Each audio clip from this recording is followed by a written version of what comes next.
morning, friends. Thanksgiving is around the corner and it's time to get ready for meal planning. Today I have for you a quick recipe for a turkey brine that will guarantee you an extremely flavorful, juicy and moist turkey for the holidays. Most basic brines consist of a mixture of sugar, salt and water. However, you can take that basic mixture and transform it into just about anything you like using the different flavors that you enjoy, and it will definitely guarantee you a very special and delicious turkey. Every year I try to put together a different flavor profile, and today I'm going to share with you the recipe that I'm going to be using for my turkey this year. And the ingredients are rainbow peppercorn. I'm using the rainbow peppercorn, and you can make your own blend of peppercorn using white peppercorn, black, green, and even pink. The pink peppercorn is my personal favorite because it does add a bit of a kick and sweetness to the blend. We need some toasted fennel seeds, coriander seeds, allspice berries, juniper berries, chopped dried onion, dry sage, thyme, bay leaves.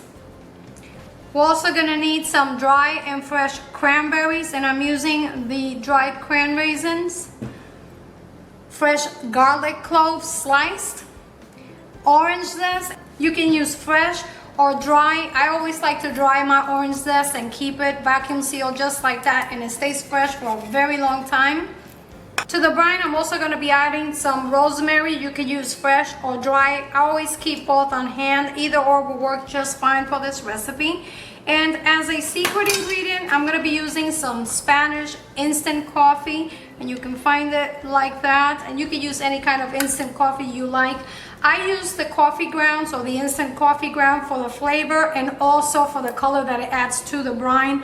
And as an optional ingredient, I'm going to be using some ground Aleppo peppers, and the Aleppo peppers, you can find them in little packages like this online, and in the description box below I'll leave you the resources for all the ingredients that I use for this recipe. And finally, we're gonna need a combination of salt and sugar, and for the salt I'm using sea salt, and I like to use rock salt mostly for these kinds of recipes. I'm using light brown sugar. You can use light or brown. I'll also leave in the description box below the links to all the ingredients that I'm using and where to find them.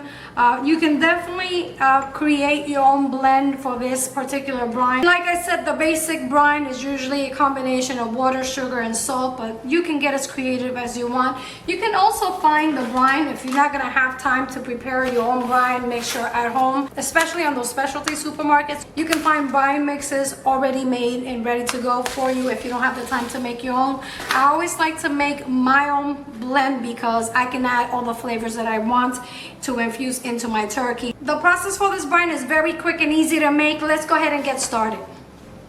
In a mixing bowl, add your salt, brown sugar,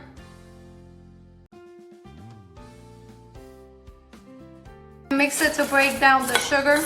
In the meantime, I'm bringing the water to a boil. Once you have the sugar and the salt well mixed, you can add the pepper, coriander seeds, allspice, juniper berries, orange zest, dried thyme, sage, onion, fennel seeds, Aleppo pepper, the crushed bay leaves, dry cranberries, and the instant coffee. Mix it well just to combine all the different spices and the sugar. You can add everything into the boiling water if you want. I always like to mix it separately, and I also like to measure it. Keep in mind that the amount of brine that you're gonna need is gonna depend on the size of the turkey that you're making. It's very important to know the size of the turkey you're making before you add this to the brine. The main ingredients for this brine is sugar and salt, and we should have the perfect balance between the salt and the sugar and also the water. Okay. This should yield enough brine to make a turkey anywhere between 18 to 21 pounds.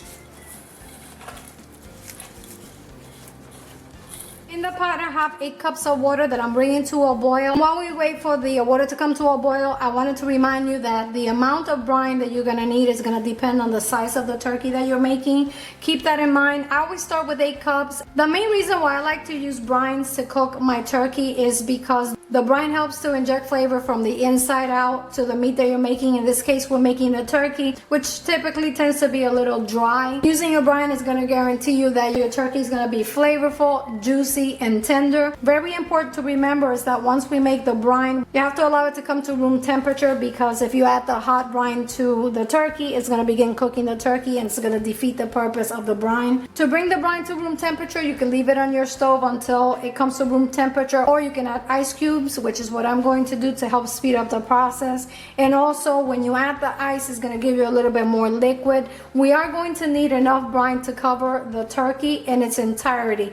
That's very important because that's what's gonna help inject flavor to your turkey. The water's almost coming to a boil. I'm gonna go ahead and grab my spices so we can add them to the water.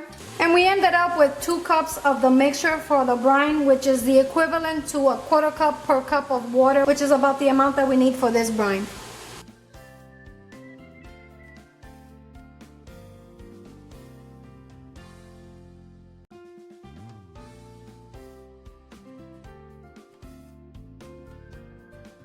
Basically what we're doing is dissolving the sugar and the salt into the water, and it's coming to a rapid boil, and we can lower the heat to medium-low to allow all the flavors to infuse together. One very small detail that I almost forgot to mention is that you want to use a pot that is non-reactive for this process, and that's because of the high content of salt that we're using on this brine. That's very important. The very first time I made a brine, I ruined my pot, and I love that pot, but it is actually, you know, just a small detail, something to keep in mind. Add the garlic, cranberries, and the 2 rosemary sprigs. I reduced the heat to medium-low, and I'm going to allow this to continue cooking for about 15 minutes. And that's to allow all the spices and the sugar to marry and get to know each other well. Okay, I'll see you back in about 15 minutes. Have a look, you guys. The brine is ready. Check it out.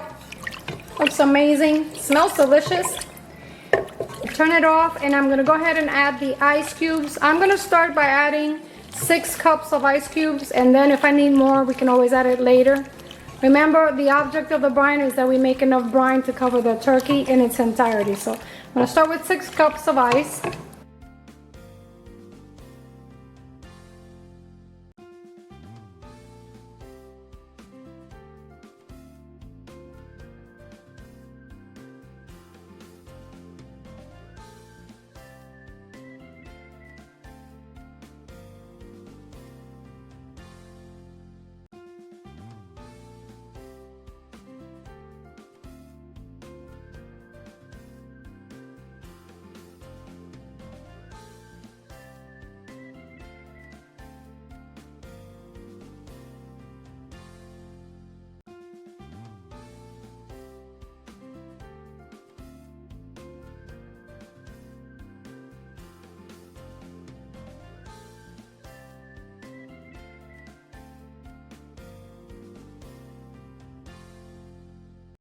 I already submerged the turkey in the brine, and I switched it to a smaller pail since I deboned my turkey, and it's small enough to fit on this pail. After we submerge the turkey in the brine, we want to cover it and place it on the refrigerator for a minimum of 24 hours up to 48 hours. You don't want to keep it in the brine beyond the 48 hours because at that point the turkey begins to cook and it defeats the purpose of the brine. Basically, when we use the brine, what we're looking for is to flavor and inject flavor to the turkey from the inside out. I'm going to be keeping my turkey in the brine in the refrigerator for up to 48 hours. However, I wanted to show you that you can find these pails in different sizes. If you have a beach cooler that is big enough to hold the turkey with the brine and pack it nicely with ice, you can use that too. And you can even use a foam beach cooler. One very quick tip, remember to use a container that is both food grade and also non-reactive. This brine is salt-based, and if you use anything that is reactive,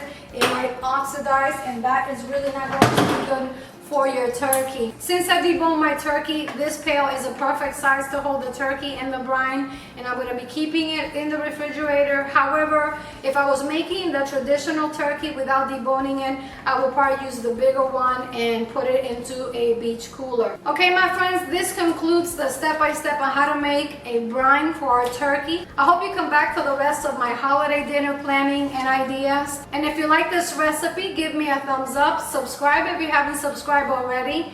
Activate the notification bell to be notified when I upload more cool and delicious video recipes like this one. Tell your family and friends so they too can be a part of this amazing Evita family. And until next time, I'm Evita, cooking at the rhythm of my heart. Buen provecho y hasta la próxima.